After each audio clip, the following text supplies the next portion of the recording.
Bab 2468. Klan Barbarian di Lautan. Sky Eater membuka mulut besar penuh gigi halus dan menelan ke depan. Padahal, sebelumnya, Erikin juga tahu bahwa teknik jari Raja Api tidak bisa mengejar serangga emas beracun itu. Jadi dia membuat langkah ini, hanya untuk mengangkut Sky Eater elit yang telah terbungkus Reiki ke sana. Jadi ketika tubuh serangga beracun emas pindah, Sky Eater telah menyelinap di belakangnya. Serangga beracun emas ini digigit menjadi dua oleh Sky Eater pada saat pusaran air akan diledakkan. Metode rahasia rusak, seperti balon yang tertusuk, Reiki meledak ke langit, tidak ada yang terjadi. Anak ini ternyata memiliki serangga beracun kelas teratas, dan dapat membunuh lebah jiwa emasku dalam satu gigitan. Di laut di kejauhan, saat terbang, pupil Eurodai sedikit menyusut. Lebah jiwa emas adalah salah satu andalan terbesar yang diperoleh Eurodai dari tempat warisan di Pulau Misterius. Serangga beracun ini berasal dari zaman kuno dan sangat sulit untuk dibudidayakan. Dan setelah sebagian besar dari mereka tumbuh dewasa, mereka adalah lebah jiwa hitam biasa. Hanya sedikit yang menjadi raja yang akan memiliki pola emas muncul di tubuh mereka. Namun demikian, kemampuan lebah jiwa emas jauh lebih kuat daripada lebah jiwa hitam. Baik itu kecepatannya yang tak terbayangkan, kemampuan untuk menemukan orang-orang dengan nafas, dan bahkan metode jiwanya turun, semuanya kelas 1. Tubuhnya juga melampaui sebagian besar Reiki dan sangat kuat. Dia telah menghancurkan sebelumnya, dan dia berencana untuk melakukan hal yang sama. Mengandalkan kedatangan dan kelahiran jiwa dari lebah jiwa emas, masih lebih kuat dari Erikin meski kultivasinya dikurangi menjadi satu kegagalan. Yang terbaik adalah bisa membunuh Erikin, bahkan jika tidak, dapat mengetahui sesuatu. Akibatnya, pada saat jiwa turun, dia tewas digigit serangga beracun yang dikeluarkan oleh Erikin. Sayangnya teknik rahasia aku terbatas. Jiwa yang aku turunkan hanya bisa bergerak di area kecil. Kalau tidak, bisa turun dari kejauhan dan membunuh ke sana. Eurodai juga memikirkan keuntungan dan kerugian. Singa menangkap kelinci juga dengan sekuat tenaga. Meskipun Erikin hanyalah seorang kultivasi yang baru saja memasuki ranah fase penilaian, namun Eurodai tidak meremehkannya. Pria yang memiliki kemampuan untuk menyegel kakak dia, bahkan jika kultivasinya sedikit buruk, tetapi siapa yang berani mengatakan bahwa dia tidak memiliki kekuatan? Terutama pembunuhan Erikin dan yang lainnya terkait dengan kehidupan dan kematian sekte iblis, dan bahkan ambisi masa depannya sendiri. Tapi ada juga kabar baik. Jika menangkap orang ini, tidak hanya akan bisa mendapatkan kembali kendali atas master obat ini, tetapi juga bisa mendapatkan serangga beracun ini, serta pola dewa. Ada niat yang berbeda di mata Eurodai. Meski sang kakak sudah tidak sabar untuk mematikan Erikin, dia tetap harus membujuknya untuk membiarkan Erikin hidup untuk sementara waktu. Setidaknya setelah menanyakan apa yang dia butuhkan. Ketua sekte, arah ini kita akan masuk ke area pulau di depan, kata pria kalem. Itu akan lebih baik. Ada banyak terumbu karang di daerah pulau terpencil itu, dan ada juga banyak monster iblis di pulau terpencil itu. Jika mereka menerobos masuk ke daerah itu, mereka tidak akan bisa melarikan diri. Eurodai mencibir. Setelah Eurodai mengalami kerugian, dia melepaskan niat untuk mendatangkan jiwa. Jelas Erikin sangat berhati-hati dan tidak mungkin memberi dirinya kesempatan. Selain itu, lebah jiwa emas sangat berharga, dan tidak perlu membuangnya di tempat seperti itu.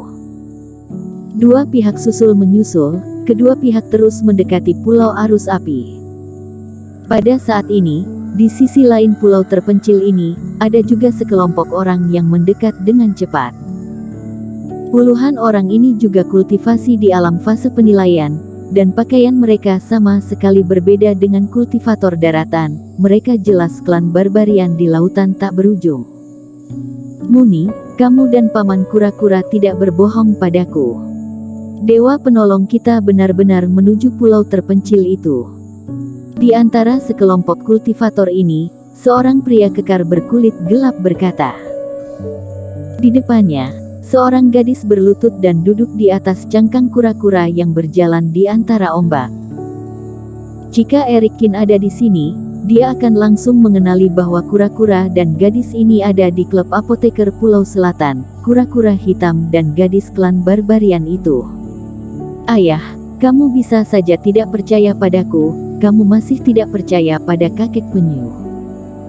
Gadis itu sedikit tidak berdaya dan tertekan. Terobosan fase penilaian binatang itu berhasil kali ini. Kakak itu bilang ini terobosan garis keturunan, dan sudah mendekati level binatang sakti. Bagaimana mungkin nafas yang dirasakannya salah? Sebelumnya, kura-kura hitam sempat lari ke perjamuan apoteker untuk meminta bantuan, karena instingnya bisa mencium bau nafas merah sakti di tubuh Erikkin di Pulau Selatan. Sekarang kultivasi dan darah lebih maju, dan kepekaan secara alami lebih kuat dari sebelumnya. Apalagi saat Erikkin dan yang lainnya meninggalkan Laut Badai, gangguan kehampaan bahkan lebih kecil. Jika dapat menemukan Dewa Penolong, itu akan lebih baik. Aku akan mencoba yang terbaik untuk membujuknya untuk membantu monster iblis klan barbarian kita. Pria jangkung itu menghela napas. Sejak Sekte Iblis datang ke Kepulauan Binatang Sakti, mereka terus menekan dan mengincar klan barbarian mereka, menjarah lebih banyak pulau. Hanya 30% dari wilayah klan barbarian asli yang tersisa. Tapi sekarang menjadi lebih buruk, bahkan menggunakan beberapa pil iblis tercela, di sepanjang air atau udara, untuk meracuni monster iblis mereka. Klan barbarian dari Kepulauan Binatang Sakti adalah yang terbaik dalam menjinakkan monster iblis. Mereka memperlakukan monster iblis sebagai teman dan kerabat, dan mereka makan dan tinggal bersama monster iblis. Dan monster iblis juga merupakan bagian penting dari kemampuan mereka untuk melindungi tanah. Akibatnya, Sekte Iblis telah menginfeksi sejumlah besar monster iblis di sekte tersebut, dan mereka melakukannya dengan diam-diam, menyetor racun sedikit demi sedikit. Ketika mereka menemukan bahwa monster iblis memiliki masalah, itu sudah terlambat. Jika ini terus berlanjut dan tidak ada cara untuk menghadapinya, tidak akan lama lagi semua monster iblis akan punah. Sekte Iblis akan begitu saja memusnahkan klan barbar ini dan sepenuhnya menduduki Kepulauan Binatang Sakti. Beberapa klan barbarian khawatir tentang ini, dan para pria juga tidak memiliki energi untuk menangani hal-hal lain. Akibatnya, Munimu mengetahui bahwa kura-kura hitam memiliki masalah fisik, dia menyelinap keluar untuk mencari solusi. Ketika pria itu terkejut dan akhirnya mengetahui berita itu, Munimu sudah kembali dan bahkan membawa pulang kura-kura hitam yang sudah sembuh total dan bahkan kultivasinya meningkat pesat. Setelah diinterogasi lebih lanjut, pria itu mengetahui keberadaan Erikkin. Ketika kura-kura hitam merasakan nafas Erikkin lagi, dia menghubungi pemimpin klan barbarian lainnya dan berangkat bersama, siap untuk pergi mencari Erikkin untuk meminta bantuan. Kakmu, Muni bilang master obat ini benar-benar sangat kuat. Di samping pria jangkung itu, ada orang-orang klan barbarian lainnya. Salah satu pria tua botak bertanya. Aku mendengar tentang master obat di antara pertapa abadi, statusnya sangat tinggi, terutama master obat yang memiliki kemampuan, dan dia tidak akan mengobati orang lain dengan mudah. Kamu hanya lari ke sana dan berlutut selama 3 hari 3 malam, lalu dia menyelamatkan kura-kura hitammu tanpa ragu-ragu, dan bahkan tidak meminta pembayaran. Ya, aku ingat bahwa Master Obat Daratan Dunia Dewa memiliki aturan dan tidak menerima cara berlutut dan memohon seperti ini. Muni bisa memiliki hasil seperti ini, itu agak aneh.